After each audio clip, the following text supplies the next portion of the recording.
लिखा हुआ है कि असर्शन रीजन की बात कर रहे हैं, एक सिंपल पेंडुलम है जिसको लेके गया गया है किस पर, एक planet of mass and radius 4 times and 2 times respectively than the earth. The time period of the pendulum remains same on the earth and the planet. भाई सिंपल पेंडुलम के टाइम पीरियड की बात करें तो क्या फॉर्मूला होता है, 2 pi under root में एल बाई जी। यहाँ पे जो जी है वो gravitational acceleration of the planet होगा, और इसका फॉर्मूला क्या होगा, जी कैपिटल है मास of the planet divided by radius of the planet का स्क्वायर। तो अगर हम लोग ये डेटा यहाँ रख दे तो क्या आ जाएगा, 2 पाई अंडर रूट में L by G M by में आर का स्क्वायर। अब देखते हैं कि क्वेश्चन में क्या बोला जा रहा है।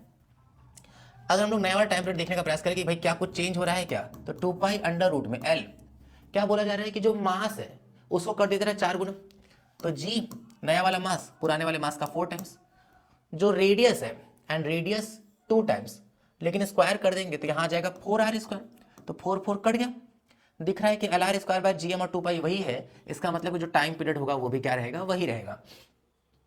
The time period of the pendulum remain same on the earth and the planet, बिल्कुल सही लिखा हुआ है, ठीक है। तो असर्शन तो करेक्ट है। रीजन पढ़ते हैं। अगर असर्शन वाली बात को लिखने के लिए, प्रूफ करने के लिए अगर हम लोग रीजन वाली बातों का इस्तेमाल किए होंगे तो असर्शन रीजन दोनों करेक्ट होगा, करेक्ट एक्सप्लेनेशन होगा। लेकिन अगर रीजन में एकदम अलग ही बात लिखा होगा तो करेक्ट एक्सप्लेनेशन नहीं होगा। The mass of the pendulum remain unchanged at earth and the other planet, बिल्कुल सही लिखा हुआ भाई, क्योंकि मास जो होता है वो तो नहीं बदलता है ना, मास तो वही रहता है। क्या बदलता है, वेट बदलता है, ठीक है, वेट बदल जाता है। क्यों, क्योंकि जी का वैल्यू बदल जाता है। Weight is equal to M G होता है, अलग अलग प्लैनेट पे जी अलग अलग होता है, इसलिए वेट अलग अलग होता है, लेकिन मास में कोई चेंज नहीं होगा, मास तो वही रहता है। लेकिन मास सेम होना टाइम पीरियड के सेम होने का रीजन नहीं है।